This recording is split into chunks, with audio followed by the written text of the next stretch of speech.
পরম দয়াল পরম প্রেমময় শ্রী শ্রী ঠাকুর অনুকূলচন্দ্রের শ্রীহস্ত লিখিত সত্যানুসরণ গ্রন্থের নবম অধ্যায়টি পাঠ করব।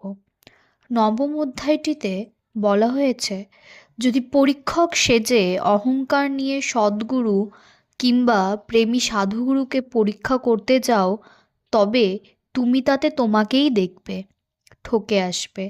সদ্গুরুকে পরীক্ষা করতে হলে তার নিকট সংকীর্ণ সংস্কারবিহীন হয়ে ভালোবাসার হৃদয় নিয়ে দিন এবং যতদূর সম্ভব নিরহংকার হয়ে যেতে পারলে তার দয়ায় সন্তুষ্ট হওয়া যেতে পারে।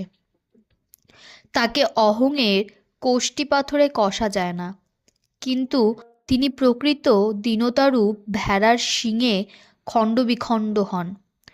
হীরক যেমন কয়লা প্রভৃতি আবর্জনায় থাকে, উত্তমরূপে পরিষ্কার না করলে তার জ্যোতি বেরোয় না, তিনি তো তেমনি সংসারে অতি সাধারণ জীবের মতো থাকেন। কেবল প্রেমের প্রক্ষালনেই তার দীপ্তিতে জগৎ উদ্ভাসিত হয়। প্রেমী তাকে ধরতে পারে। প্রেমীর সঙ্গ করো, সৎসঙ্গ করো, তিনি আপনিই প্রকট হবেন। অহংকারীকে অহংকারী পরীক্ষা করতে পারে, গলিত অহংকে কি করে সে জানতে পারবে? তার কাছে একটা কিদ্ভুত কিমাকার যেমন অজমূর্খের কাছে মহাপণ্ডিত। জয়গুরু বলে আজকের নবম অধ্যায়টি এখানেই শেষ করছি।